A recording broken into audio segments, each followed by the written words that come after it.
Today's deck is built for speed. Ka-chow. What's good, YouTube? Welcome back to the channel. Today you're watching the Goon Squad as we take a look at Hisuian Zoroark VSTAR and probably its fastest variant to date. So Zoroark is a 2-prize colorless Pokemon with 270 hit points. So it attacks for colorless energy and has a terrific utility ability. So Ticking Curse, its only attack, does 50 damage for each of your Pokemon with damage counters on it. That seems like a very weird condition to fulfill, but you'd be surprised at how quickly we can get that paying off and doing 300 damage. Phantom Star is a Professor's Research built in, so dump your hand, draw 7. Very flexible, very nice. So we're going to jump right through. We are playing a 4-4 line of our attacker. The V is very good. It has a free attack and void return and it does 130. Switch this with one of your bench Pokemon. And Shadow Cyclone, so for 3 colorless, 130, and then move an energy from this Pokemon to one of your bench. It's all right, but you really shouldn't be attacking with that second attack. And we're maxing out our counts because we are trying to go a little fast. So we're going to take advantage of the Dunsparce in format. Mysterious Nest, colorless Pokemon have no weakness. So Regirock is very popular in the Regibox type deck. And if fighting rears its ugly head because people decide, hey, Arcantelion's the play for Salt Lake City, don't quote me to that, but if it does well, let's know you heard it here first. That Dunsparce is good to have. It just takes away your weakness, so we're not getting copped out by the whole rock, paper, scissors element of it. We're playing 1 copy of Oranguru. There's a few resources, mostly just our energy that we want to protect by putting it onto the top of our deck before we discard our hand and draw 7. So swapping it, we could have game on board, and it's a good way to protect it. We're playing 1 copy of Crobat V to reload our hand and draw until we have 6. Initially, I was playing Barrel, but I realized I wanted to be faster, so I cut out the stage 1s and kept it so it's only 1 stage 1 and the rest are all basics, and we're just trying to blitz through. 1 copy of Radiant Hawlucha. Big match allows us to hit 30 more damage on those Pokemon VMAXs. So Duraludon is also primed to make a comeback for the next event. People forget about it, it comes back. Rapid Strike Urshifu, Mew VMAX, you name it, we're not getting copped out by the extra 20 or 30 points. Hell, I've even seen Eternatus VMAX rear its head with the Galarian Weezing. So Radiant Hawlucha just makes sure we don't miss any key numbers. So doing the extra 30 damage is very, very nice. 1 copy of Diancie, so 50% of your games you're going to end up going second. Not, exactly, but you know what I mean. So as long as this is in the active, your opponent cannot play boss's orders to get around it. So they have to escape rope, and if they have the escape rope and the boss in the same turn, there's not much you can do. Don't dedicate more spots to it because it clogs up your bench later on. If you play Lost Box, you play anything like that, they're just going to pepper the damage around, and Diancie is something we can't really protect. It's just a liability outside of that first turn. 2 copies of Gengar, my second favorite Pokemon of all time. Netherworld Gate, bring it back from the discard pile, put it onto your bench, put 3 damage on it. Right there, it helps charge up our Zoroark. Each one coming into play is 50 damage. And then last but not least, we have Lumineon. So it lets us search for a supporter card when we play it onto our bench. So we've got Crobat, it's bat and fish combination as our draw engine. You can play another Crobat if you want. And then we're playing 3 Evolution Incense to grab our Evolution Pokemon. We're playing 4 Quick Ball to grab a basic Pokemon by discarding 1 card. Ultra Ball's in the deck to allow us to grab any Pokemon just by throwing away 2 cards. It's such a powerful card that you kind of want to max it out here. We're going consistency. 3 Trekking Shoes. You like the top card of your deck, keep it. If you don't, toss it away, draw another card. Very nice. We're just kind of blitzing through. Damage Pump is a new card. I only play 3 because I always found myself clogging my hand with them. So move up to 2 damage from one of your Pokemon to your other Pokemon in any way you like. So it helps us spread the damage. Look at it as 100 choice belt essentially. So it does 100 additional damage for Zoroark. I'm playing Lost Vacuum over Scrapper, over Jammer, anything like that, because it has more utility. There's more situations where it comes up. So you can choose a Pokemon tool or a stadium in play and send it to the Lost Zone. So big charms on Duraludon, or on anything that's trying to hide, or a choice belt we can remove, or a path to the peak. We want to have a card that answers more situations rather than hyper-specific situations. So I went with the Lost Vacuum. It was popping up in lists. 1 Pal Pad, because I have a feeling we're eventually going to pitch too many bosses where late game we might not have something to close out. So Pal Pad is just kind of there. 2 copies of Switch. It does what it says. 4 copies of Gapejaw Bog. So when you play either player plays a Pokemon from their hand onto their bench, put 2 damage on it, so it fuels our own, hurts our opponent. 2 Boss, 2 Sharon's Care. So this was one, shout outs to Tyler, he was telling me about. Really helps in those 1 prize matchups. So put a colorless Pokemon that has damage counters on it back into your hand, including all cards attached. So we can reset it. It's like Acerola back in the day. It just allows us to hit into something. If they hit into us, we pick it back up. So we're trying to do our best, you know, Arceus and Teleon, without actually being Arc and Teleon. So Sharon's Care is really nice in that regards. For research, because again, we're blitzing through. Roxanne, because we like to lie to ourselves and tell us that it's going to stick. It's not. 2 choice belts to do 30 more damage to our opponent's Pokemon V. Remember, we're trying to hit really high numbers. We need the damage modifiers. And then we only play 4 double turbo energy. If you're to protect any resource throughout the game, let it be double turbo, because you're going to need 2 to 3 of these in the game. If you prize 2, that's a key number to check in the early part. You really need to keep an eye on those double turbos.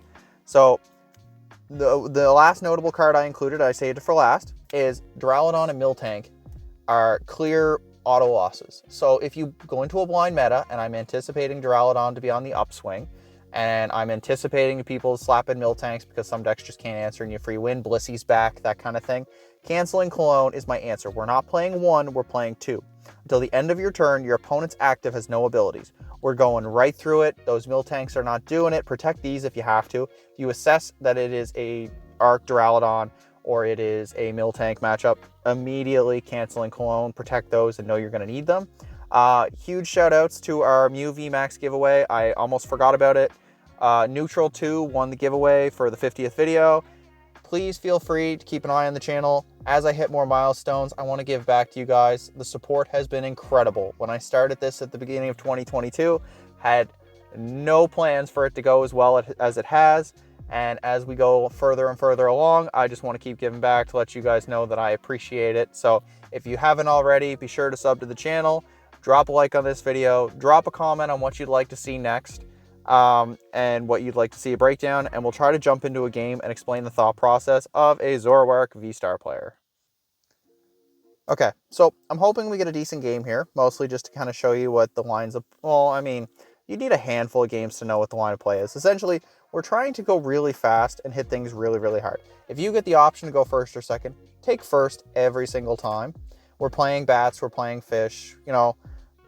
Oh, okay. So, we're not worried about that. We can't physically start that hand. So, but you always want to go first because you want to initiate the KO race, and then you just never want to ease up. So it's all gas and no brakes until the finish line. Until you finish that best 2 out of 3 or finish that game, you want to be nonstop and don't ease up. So pretty much that's what the deck is. You kind of want to take an assessment of what your resources are early into the game. So like this right here, I'm very, very comfortable with this. Trekking shoes. So let's see, what do I want here? Okay, so it's a 1 prize deck. So we are playing the Dunsparce, which is okay. The deck is also very, very quick. So look at that. I was actually going to quick ball in for that. So what we'll do instead is we will set down the Gengar. We are going to want our Zoroarks to be evolved sooner rather than later. So we go there. We will put him there. 20 damage. And the entire game plan will be to chase down those Riolus. And that's a lot of Zoroark. Okay. There we go. So there. Hypothetically, we're hitting 150 minus 20. So next turn is looking really, really nice. And we didn't reveal the Dunsparce right away because it would change how they map out their turn. So if they know that they have to work through it, they might boss's orders, they might do any of that. We can't really disrupt their hand. We just more or less have to get out, start racing, and make them catch up. If they burn a gutsy pickaxe now, they might not know that I have the boss's orders and they're just trying to play into the setup. But I've seen a lot of Lucario lately, and it's definitely a more fun deck. Yeah, see, look, he's going all in, which, yep. Interesting. Okay. My line of play still doesn't change. We want to boss's orders up the Riolu. We are going to evolve both Zoros. And, and then we are going to do some praying. So we'll pitch that and that. What do I want here? So let's take a quick look. So let's assume... Okay, so one of them's in the prizes, so this is going to be iffy. So we're going to slap down the Dunsparce. We're going to evolve them both. Boss's orders. And then rip that incredible ability. And we're going to hope. Because the idea is to outpace. We just want to outrace them the whole game and make them try to catch up. Look at that. Okay, so we don't even have to swap anything. So we'll go there. And then we'll go trekking shoes. Okay. I don't know if we'll need a third one, but it's always good to have. And then 1, 2, 3. Let's go. Knockout. Tick and curse. So now they're at least a turn behind. You're not safe in a one prize matchup. I want to state that now. You're not safe just because you play down Dunsparce. You still got to play it out. Okay.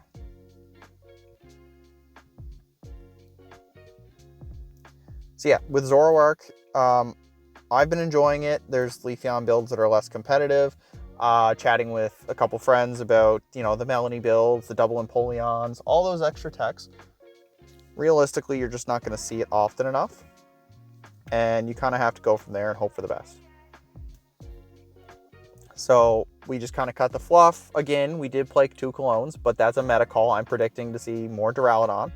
And you just don't want to get walled out. And Blissey Miltank has been crushing it online lately. So if you're not going to respect the cow, you deserve to be punished. You got to respect the cow. You got to respect the Blissey. And just go from there. Okay. Okay. Let's see. Okay, have they played? And here I am rambling to myself. I think I forgot to check. They did play Raihan, okay. So they're gonna do what they can to set up multiple. Let's see, so that's 2, that's 2. Do I race and shut that engine off? Yes. See, in this case, I kind of want to hold the Roxanne, but I also don't. Yeah, I'm going to make that one card be really difficult. Like, they're going to have to answer because they need Choice Belt, and then it's 60 damage for 10 plus 60 for each. So 4 is 250. Choice Belt's 280. They do need 4. They have to, in some capacity, get to 4 in order for the one-shot. And I can just retreat. I can always backpedal and then retreat, Professor's Research, thin out the deck a little more, and then start playing into the Sharon's Care. So it's not a foolproof method, and it's not the most competitive deck we're seeing. We take what we can get and try to explain as we go. If you wanted more competitive matchups, I'd have to find somebody who'd be willing to sit down at my sporadic schedule, but we can always work with that. So Riolu. So, okay, let's see what we can get here. Oh, am I? I can't facepalm any harder right now. I forgot the frickin' fish was in the deck. Oh my god. Okay, so we have those moments. Don't know, you know, they're misplays that were not punished. So I forgot that we can grab a boss's orders on command. So that's exactly what we're going to do. Let us go. And what we're going to do now is I don't think we're going to need anything. So we're going to deny this KO and we'll spread it there and just take the damage off. Because he's going to need to hit me for a very particular number.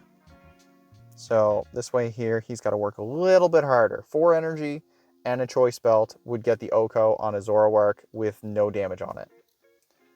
But if I had damage on me, it's just 4 energy. And so it's just one more combo piece. Okay. Very nice, very nice.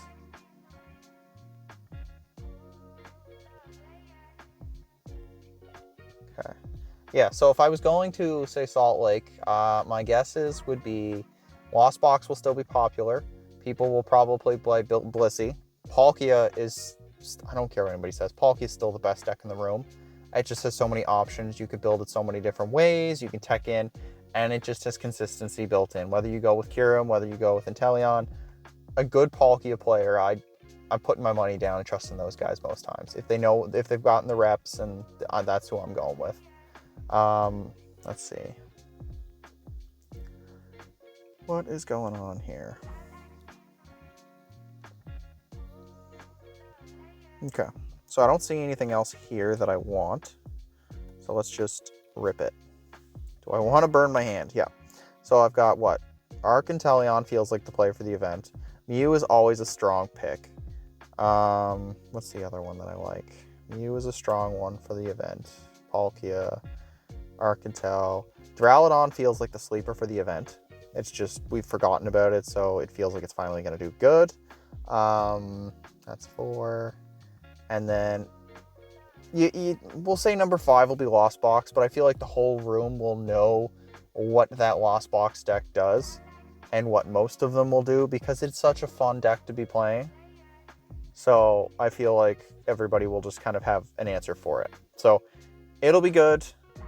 I feel like it can be easily countered, unless people start playing heavy canceling Cologne, because even Galarian Weezing gets through, right? So, or Marnie Disruption. Like, put Marnie back in your deck. If you're afraid of Lost Box, put Marnie back in your deck rather than just put in the big Parasol. And there we go. So that's today's video. GG's. So if you stuck around until the end, I just want to say thank you. Thank you to all the support, or for all the support. Congratulations to Neutral 2 for winning the Mew VMAX. And be sure to keep an eye out on the channel as we try to cover more decks and just kind of talk about a few things and see what's going on. So until next time, guys, take care.